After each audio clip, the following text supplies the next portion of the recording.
大家来到 Welcome to this session hosted by Caixin. 2022. We have a full house, and I believe there is a line outside the door as well. So we are very fortunate to welcome all of you and our speakers into this very important session. The year 2022 is eventful for any country, China included. In China, it started with the Winter Olympics in Beijing. And then in spring, there's COVID flare-up and lockdowns. And then later this year, we have the relaxation and reopening.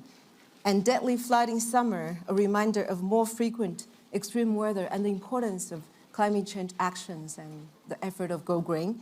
And the 20-Party Congress in October, charting out China's blueprint in politics, economy, and society, pledging continuous reform and opening up. And I'm sure you read the number this week that China, for the first time in 60 years, have the reduction of population. And also the GDP number is 3. It's challenging, but within expectations. So with all this together, 2022 will be very unforgettable, some year we will remember. But the most important question is not just about what shaped our 2022, but really what's lying ahead. Hence, our panel today, China's Next Chapter. I'll introduce our 5 distinguished guests with enormous insights and experience on China. Starting from my right-hand side, President and CEO of Asia Society, Kevin Rudd, who needs little introduction.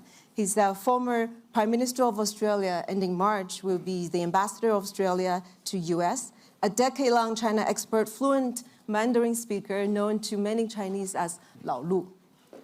Yeah. 我还活着. And Weng Jieming, the Vice Chairman of State-Owned Asset Supervision and Administration Commission, which we call SASAC. And then Nicolas Aguzin, CEO of Hong Kong Exchange and Clearing, Gucho. That's right. Very welcome. And Jen Sun, CEO of Trip.com, the leading online travel agency. I'm sure many of you book your travel to Davos through Trip.com. So welcome, Jen, as well. And last, but certainly not least, Marcos Troyjo, President of New Development Bank, and also economist, former Deputy Economy Minister of Brazil. But let me quickly start from Kevin. You first came to China in 1984. Yeah. And came to the country numerous times since. When was the last, now with the China's reopening, when do you think is your next trip to China? And a more serious note, what do you see a more open, vibrant Chinese economy mean to the world? Well, it's good to be back with our friends from Caixin, and it's great to have this forum here at Davos and all of our Chinese friends back again. Sure. And all I can say is after 3 years, China, we've missed you. It's good to have you back. It's good that we're in contact with each other again. It's been hard, as you know, to travel to China during that period. Yeah, I've been in and out of China 100, 150 times over the years. I've lived and worked there, and I do love the place. But it's 3 years since I've been there. So your question is, when am I going back? Maybe before I take up the new position in Washington. That's it. Maybe next month. I've got to do an Asia Society event in Hong Kong, and so I may flip up to Beijing. We'll see how that turns out. What does it all mean? I think none of us in the world have had an easy time with COVID. Nobody. That's just the truth. And everybody has struggled, in particular, with how to handle this massively contagious variant called Omicron. During China's struggles during 2022, I think the world has watched with concern how China has handled this, the sudden nature of the decision on December the 7th to go 180 degrees from zero COVID to completely open, and observing the impact in terms of the massive infection rates, which is predictable, but also our concern as human beings for the impact on old people, which we've seen in our own countries, So at a human level, we have a real sort of feeling for what the Chinese people have gone through and what old people are now going through. For the economy, then China obviously had no choice. Zero COVID was not working for China's growth numbers. The 2022 growth numbers were at best 3%, possibly less. And we do expect now a bounce back. The official numbers are probably around 5. We've seen the provincial numbers being projected around 5. I think this will be turbocharged by consumer demand. As Gucho and I were discussing just before coming on, you've got something like a couple of $1 trillion worth of extraordinary savings by Chinese consumers accumulated over the last couple of years. And I assume they'll want to go to Jane's Place and find a travel option for themselves. And so, but that will be writ large in Chinese domestic consumption and, frankly, international private consumption. So I'm expecting a solid growth number for 2023. That'll be good for China. Importantly, in a world where growth will be challenged, with Europe facing recessionary challenges, the United States question mark in terms of how soft or hard the landing will be, and the rest of the world, in the developing world, struggling. If China produces a solid growth number for 2023, 5 or 5 plus, that will actually underpin much global growth for the year to come. Thank you, Kevin. And let me flip the question for Mr. Weng. What you think the post-COVID high-quality opening of China might mean for Chinese economy and Chinese companies? So, 翁主任，您觉得这个高质量的开放，就是后疫情 What do you think about the prospects for high-quality growth after the pandemic, and what will that mean for the Chinese economy? Well, hello, everyone. Good morning. I do think in the post-pandemic era, the reopening will definitely mean good things for the Chinese economy, but not just. It will also mean good things for the world economy. Personally speaking, I think it was about 3 years ago that I was last in Europe.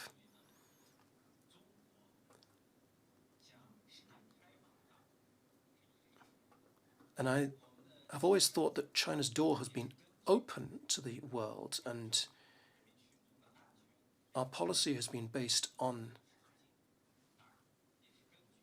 gradualism and maintaining security for the population. And after changes have happened, we have continued to optimize our policy. Going forward, as policies continue to be comprehensively implemented, the order will return to normality for production and life, and we look forward to being able to meet more foreign friends face to face. Now, I must say that even during the pandemic, we had lots of means to meet with our foreign friends. Chinese central enterprises have projects in about 880 economies and countries, and these projects have continued to be developed and implemented, and I'm sure that as our contacts and interaction continues to increase, this will continue to be good for the world economy and, of course, for China's economy and businesses. In particular, in the following. This will be good for Chinese and foreign companies building stable global supply chains. It will be good for common development of high-level technology and for continuous refinement of a fair and equitable order. And of course, we have the enormous Chinese market, which offers many mutual benefits. Opening, of course, is a two-way process. China will definitely maintain high-level growth, but we need reciprocity in our degrees of openness in order to make sure that our cooperation keeps moving forward on that stable footing and benefits everyone. And innovation, reciprocity, some of the points will come back in our later discussion. I want to turn to the far right to Marcos. When we talk about China's economy recovery is so important to the world, Some want a speedy recovery, some want a more long-lasting, slower-paced recovery that's more sustainable. For either scenarios, what do you see are the key areas for China to focus to overcome the obstacles? Well, Li, once again, it's a pleasure to be here. Thank you, Caixin, for putting this together. Li, perhaps the single most important obstacle for China is the temptation to shy away from globalization. And this is something that China should avoid and that I think China will avoid. The most dramatic example of economic rise we've had over the past 40 plus years has been that of China. And China accomplished that by engaging more with the world, by opening its borders, by keeping an intense flow of trade and investment. But now globalization itself is shifting. The way for recovery to be sustainable over time, as I see it, will take four very important drivers in consideration. So the first one is, it is true 2022 and 2023 are very tough years, but there's one certainty out there, is that emerging economies will have a bigger and bigger share of the global GDP pie. By the way, in 2022, if you take account the GDP numbers by purchasing power parity terms, the E7 is already about 20% bigger than the G7, the E7 being the 7 biggest emerging economies of the world. And you might think that is only happening because of the relative size of China, but if you take China away from the equation of the emerging economies, the East, and you take, of course, the United States out of the G7, the E6 is bigger than the G7. So doing more trade, doing more investment, being there for emerging economies is a way for recovery to be sustainable over time. Second thing, there's a new generation of trade agreements out there. It's no longer only about tariffs and quota, but it's also about standards, about parameters. China has to be there as a shaper of those trade agreements in the future. Third driver, very important one, we're talking about a talent-intensive economy. The good thing about having borders open, more exchange with the rest of the world, is that these flows of talents can keep pouring into China and vice versa. And fourth, of course, we're talking about a global economy in which we see more and more the marriage between physical and tech-intensive infrastructure, and China can also lead the way in that particular regard, which once again will ensure long-term growth. In short, Li, I would take it that since this panel is titled "The Next Chapter for China," so if China is an architect of the next chapter of globalization, instead of avoiding and avoid therefore the temptation to shy away from it, not only recover, but with sustained growth over time will be there. Thank you, Marcos. And I want to also zoom into the market. We talk about the economy in general, which the market watches very closely. And I know the market has been anticipating the post-COVID growth in China for a long while. So what's the sentiment now? Tell us the secrets beyond the indices that are showing us. Are people excited or still remain a little bit cautious? Yeah. Nicolas, please. Thank you. And we all know that 2022 was a difficult year, and we just heard today about the growth rate of 3% last year. And but the reality is that this post-COVID reopening of China is probably the most positive catalyst for global markets that there is in 2023. It's very significant. It was faster than most people expected, and it came accompanied by a long list of policy initiatives. And Kevin and I were discussing some of the discussions that took place in the Central Economic Workforce Conference, which took place in December, and where it's a place where there's discussions about like key initiatives for 2023. And besides the fact of having an active monetary policy, a very supportive fiscal policy, a focus around the areas that have been a drag in the economy in 2022, like, for example, the real estate sector, and initiatives aimed at really trying to resolve some of the issues in that area and facilitate increased activity for an area that is so important for the whole economy. And also the fact that a lot of the issues identified in the technology sector, platform companies, it's a process that took, a couple of years. They're coming to the end of it, and there's a lot of positive messages around the resolution and the fact that there may be reactivation of those sectors. That combination of things, together with international investor sentiment becoming more positive, and just to give you some indicators, since the beginning of November, when the reopening was starting to be indicated, until today, the Hang Seng Index increased around 40%. The Hang Seng Tech Index, which tracks the new economy companies, increased 60%.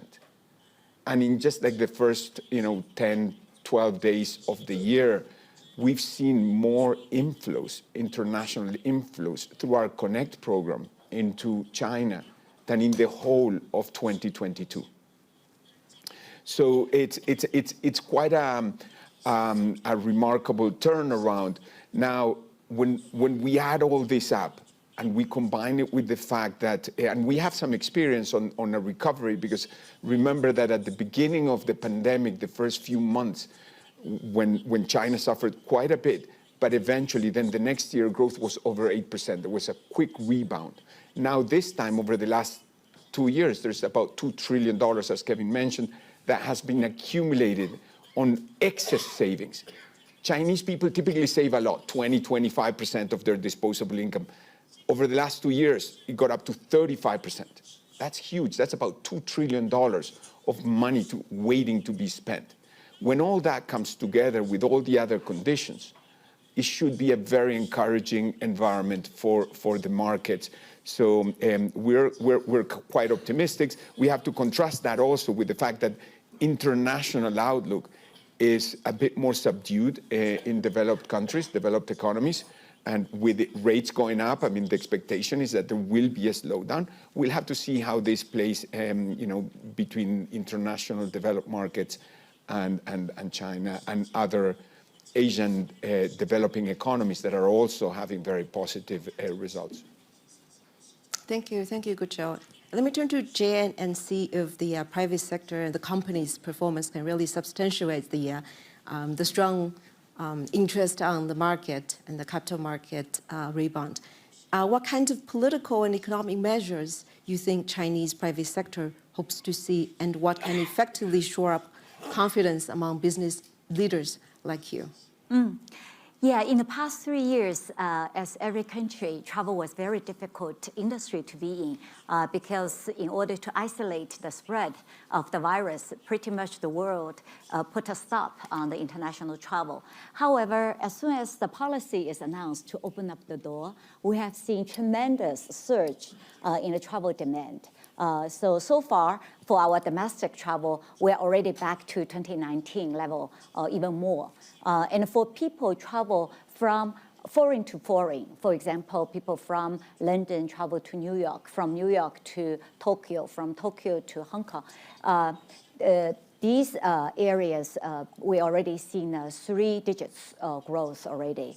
Now, the most challenging piece is cross-border transactions. The demand is already there.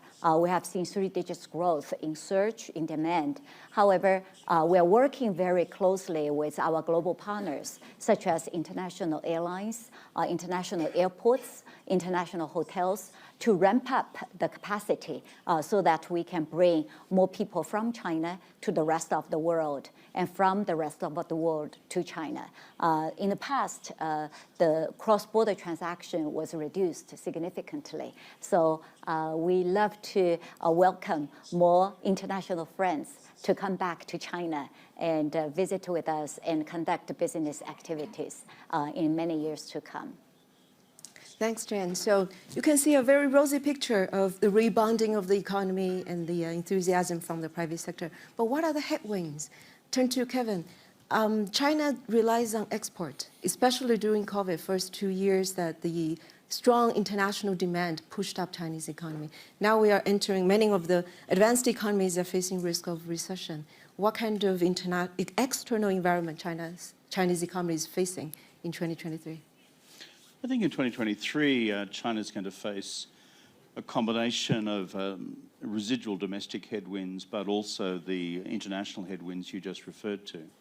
If we look, Gucho just referred to the Central Economic Work Conference in December, which we spend a lot of time analysing in the Asia Society Policy Institute, and compared it, for example, with the one 12 months before. So the changes there are quite dramatic, which I think point in a positive direction for Chinese growth. The platform economy, 平台经济, seems to be, shall I say, in a now less regulated phase. For the property sector, you begin to see the evaporation or the reduction of the so-called three red lines. Yeah. So that's going to unleash some activity in property, some activity in the platform economy. Consumption we've just spoken about in terms of savings. So these drivers will be strong. The one which the international community will be looking at carefully is what will happen with Chinese domestic private fixed capital investment, and whether that will recover from the doldrums of recent years, and whether private investors will have the confidence to invest in new plant and equipment for the future. So that's still a question mark. On the international headwinds, if you listen carefully to what Kristalina Georgieva and others are saying from the International Monetary Fund, we're in the balance in terms of what the shape of the global economy will be in 2023. China's traditional reliance on net exports as a driver of growth remains, but it will face a 2023 which will be export challenged, primarily driven out of Europe, partly out of the United States and some other markets. So it will not be as strong a driver for China's own domestic growth performance as perhaps some Chinese economic planners would want. The last factor is just geopolitics, and I'm sure we'll come to that later in our conversation. If China and the United States can keep geopolitics within a certain equilibrium, then we should see reasonable growth. If we don't, then I think that will also act as an external headwind. We can talk about that later. Exactly. If we start talking about geopolitics, we're going to consume the rest of our panel time. But it is relevant to the economy, which is why it needs a one-line reference. Of course. We'll come back to that later. And Marcos, Kevin mentioned about just now that export is challenging in 2023, and you indicated also that China needs to transit as the best example of success in export-oriented strategy, switching to a more innovation-oriented strategy. So is innovation happening? Do you see that transition happening in 2023? Well, yeah, when the opening up policy was first implemented back in 1978, if you added everything that China exported to everything that China imported, that was only about 12% of China's GDP. China was one of the most insular countries in the world. So this goes up all the way to 2006, where the sum of exports and imports were 67% of GDP, 2022 down to 35%. So there is already a very structural transition in place from an export-oriented economy towards an innovation-oriented economy. Of course, the overall numbers are still pretty big. Look at imports, for example. President Xi Jinping, during the Shanghai Export-Import Conference 2 years ago, predicted that all the way from 2022 to 2032, China will import about $28 trillion. So China's growth and China's demand vis-a-vis the rest of the world, I'm not only talking about export-oriented, but trade-based, will still be very strong. So the question is, will this transition mean more value addition to China? Now, one of the things that I like to look is, for example, when I started out working as a diplomat 32 years ago, we looked at the overall level of GDP investment in research, development, and innovation. So China accounted for about 0.6% of its GDP going to R&D. Now it's close to 2.5%, which is the average of the OECD. You look at the number of patents that China deposits every year at the World Intellectual Property Organization. So there is indeed a transition towards innovation. And it's not only destructive creation, creative destruction, Schumpeterian-like innovation. It's also about frugal innovation that's taking place. So yes, I think this is happening. Once again, I go back to my initial point. If China remains open, if China is there playing the role of an architect of globalization, so this transition will be made easier and easier. Thank you, Marco. Underneath the macroeconomy, the reviving of the service sector, that's one example of the consumption that we're talking about. The momentum is there, but there are also a lot of challenges, including that many, for example, for the travel industry, quite a few companies went out of business already. There are people laid off during the last 3 years. Are there signs of rebirth that you can capture from the market, Zhang? And also, what does that tell us about the overall economy?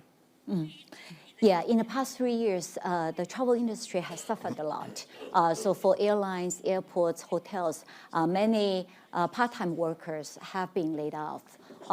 For Trip.com, we adhere to a principle that we always put customer first, our partner second, and Trip.com the third.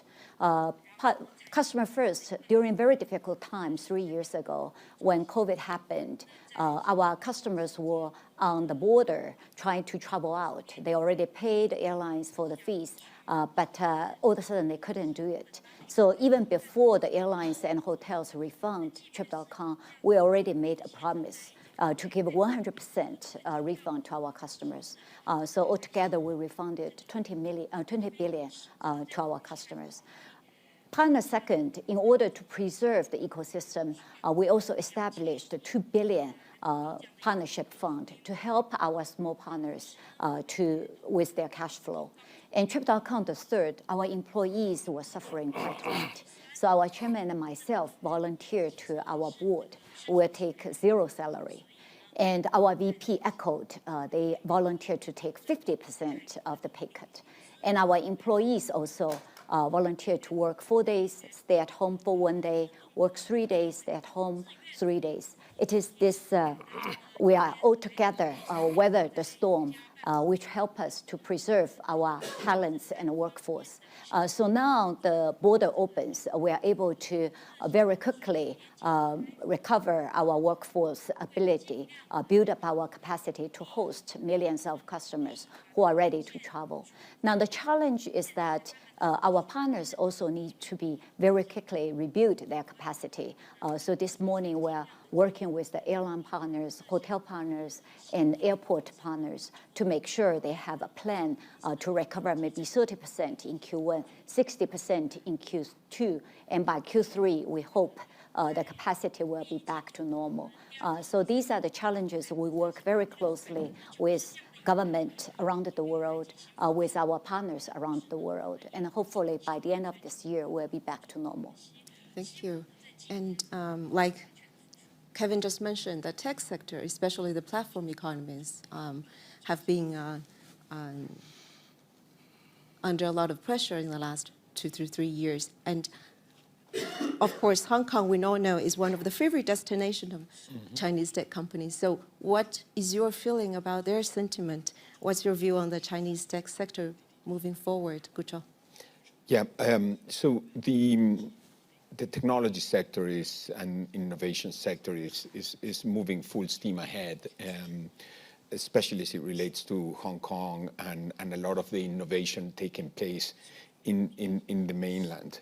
And we see this by the number of companies that on a regular basis, want to come to our market. We have 100 companies now lining up to go public. Last year was, as I mentioned, a difficult year, but despite all that, there were 90 companies that actually came and listed in the market. And if we look at the combination of Shanghai, Shenzhen, and Hong Kong, about 70% of the capital raised in the world came from these 3 markets.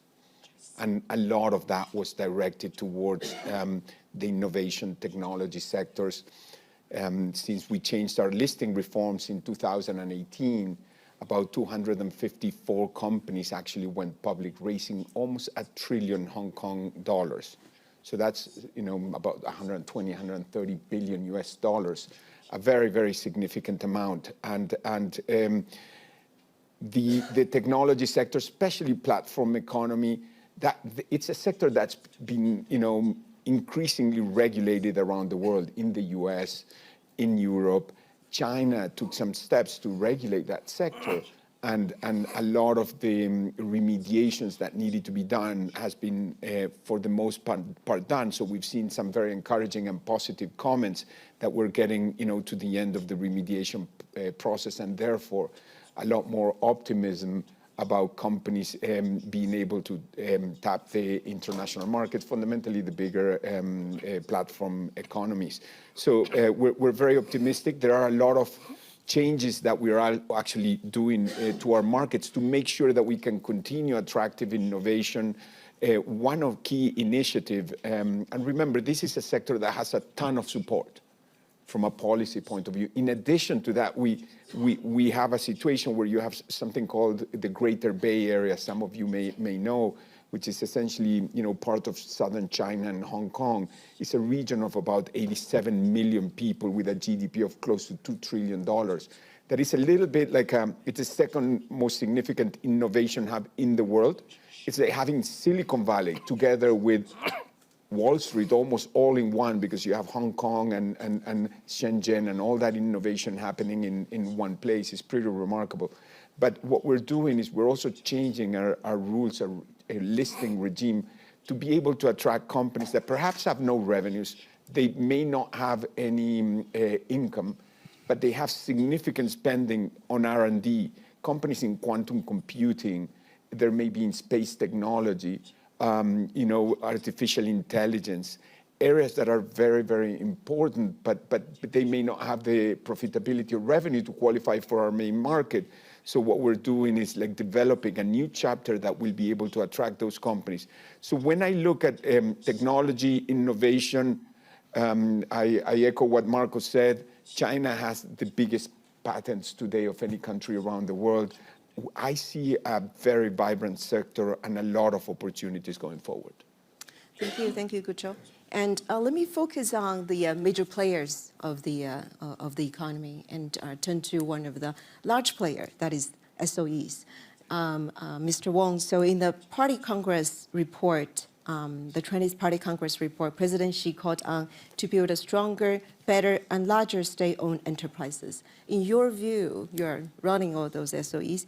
What role do SOEs play in China's growth in 2023 and beyond, and what they need to do to become more competitive players in a leveling play field, both at home and abroad? 所以怎么样让国企能够保持竞争？ How can SOEs maintain competitiveness, and what role will they play in international development in the future? Well, I was listening with great interest to some of the remarks just now,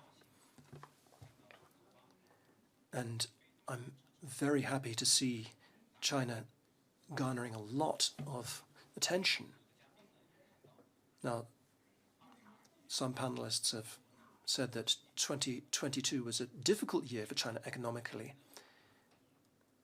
even going as far as to refer to 3% GDP growth as a figure that was far from ideal. Now, this is the way I see it. In the broader perspective, of course, 3% is not a good rate vertically speaking, but if you look at it horizontally, if you compare with other large economies, 3% GDP growth is basically at the top.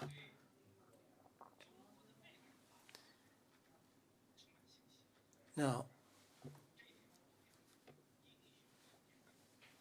I think if you talk about the future, it is heroes that blaze the way. And I think we have grounds to be more optimistic about China's future. And now you've specifically asked about SOEs and central state-owned enterprises in China and the role that they may play in 2023. And you asked how they will engage in competition in the future. Now, to that question, I would say the following. Central SOEs have a very particular position in the Chinese economy. Firstly, they have to work with companies of all types of ownership.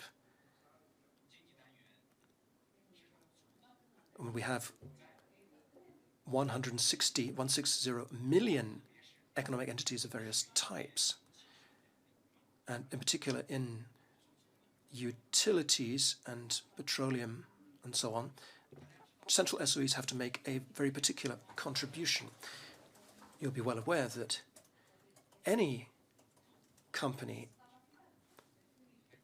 any resident, if they want to keep going, they need utilities. They need utility providers. Now, the price of oil in China is at an internationally average rate, but water, electricity, and gas are at very low price levels internationally in China. And we have a very good framework to provide these, and the reason that's there is the services provided by central SOEs.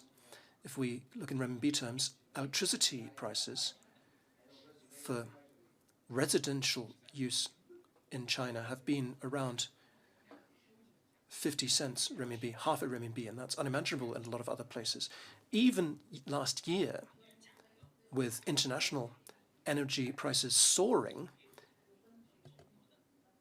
Chinese businesses and residents didn't feel it. They, in this respect, felt that they were in a very low-cost environment.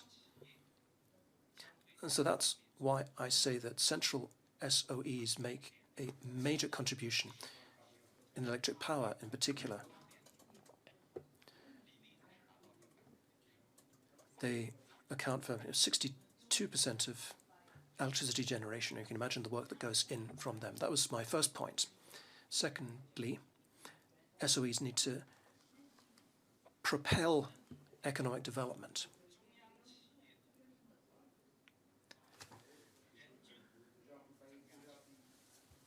Per person,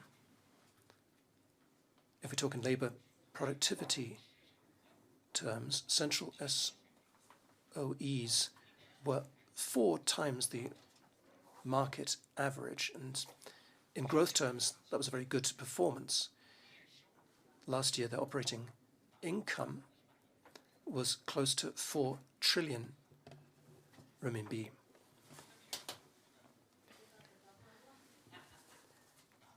The total profits were 2.55 trillion renminbi, a growth of 5.5%. In 2023, our goal is that profits for central SOEs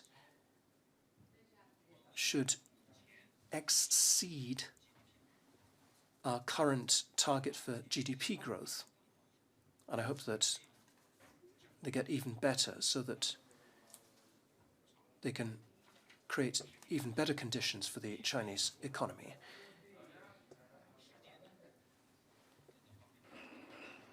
Now, of course, that also leads to better conditions economically for our international partners. Thirdly,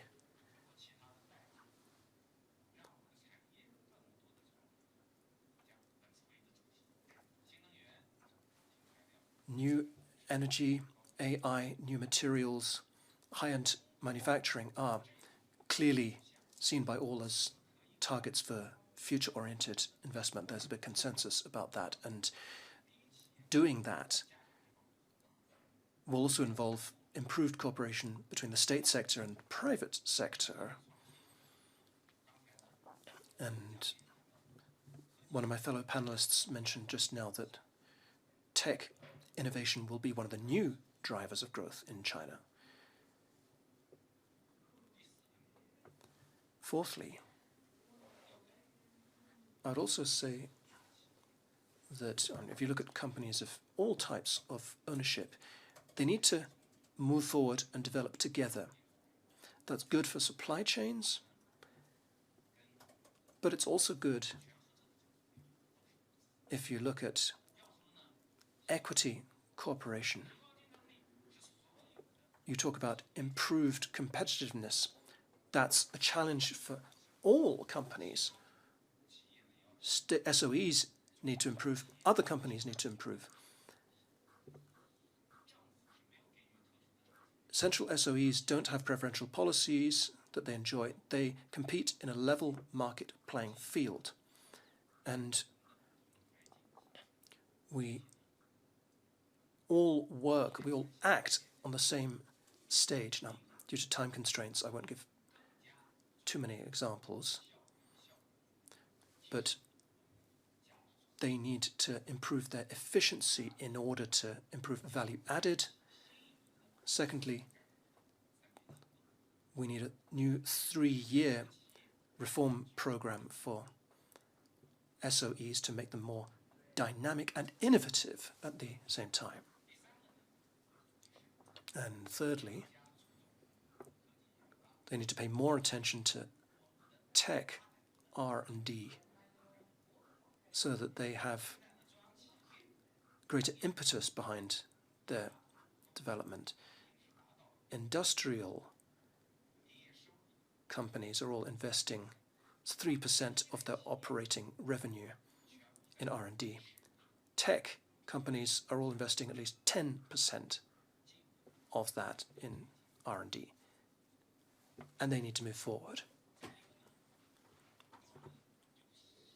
Now, ladies and gentlemen, one more thing. I would say that we'd like to work more closely with foreign companies and the private sector to play to our respective strengths.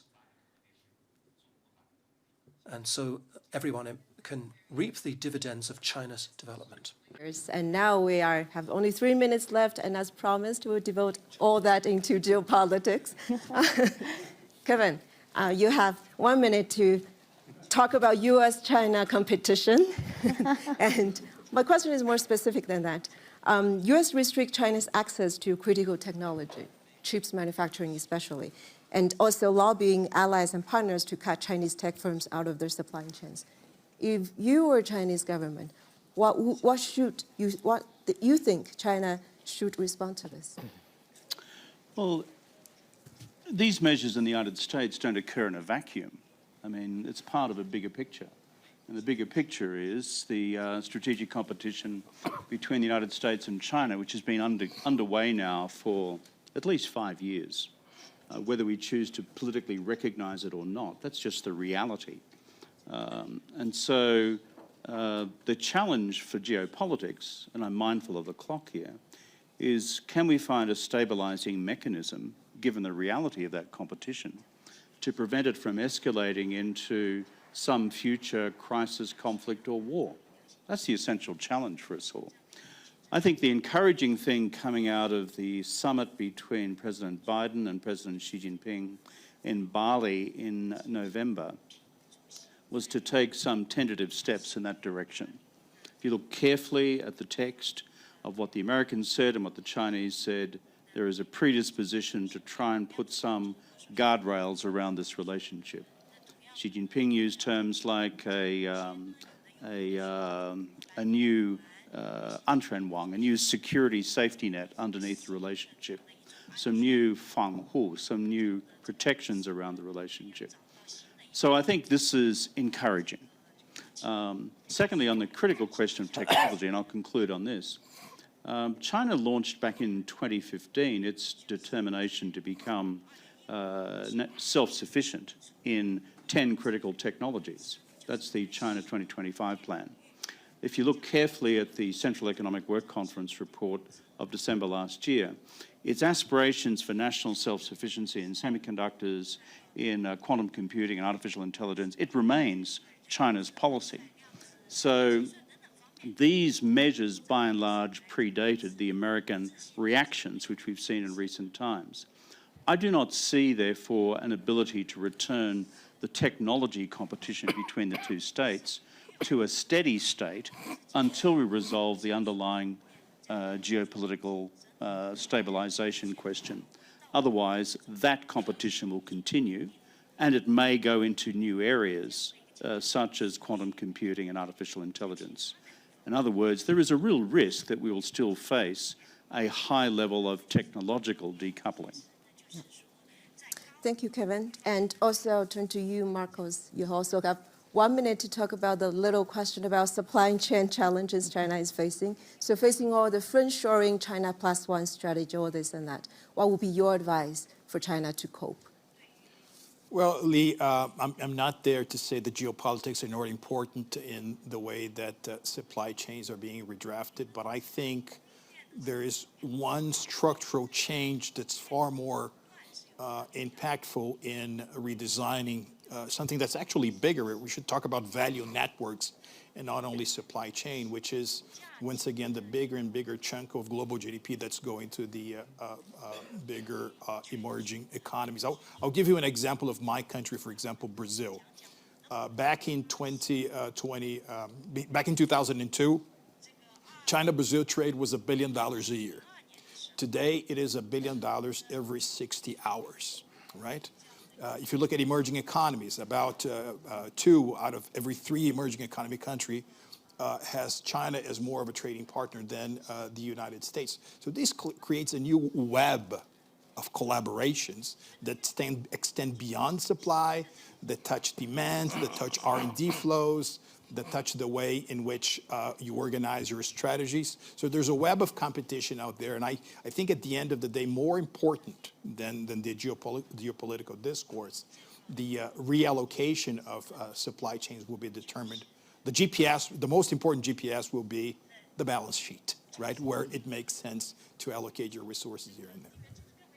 Thank you. We're definitely running out of time, but I want to have one last word, not just from one person, but from everyone, that our topic today is China Next Chapter.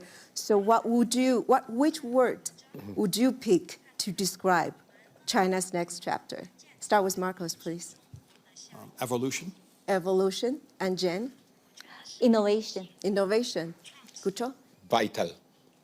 Vital. Vital. Vital. Vital. Vital. Vital. Yeah. And Weng Jieming? 开放开放。2个字是 open. And then to make it a bit longer, high quality opening. Final word, Kevin. If we're asked for a word about China's next chapter, I would say still uncertain. There you go. Thank you. With that optimism and also caution, please join me in thank you all our distinguished guests for joining us today.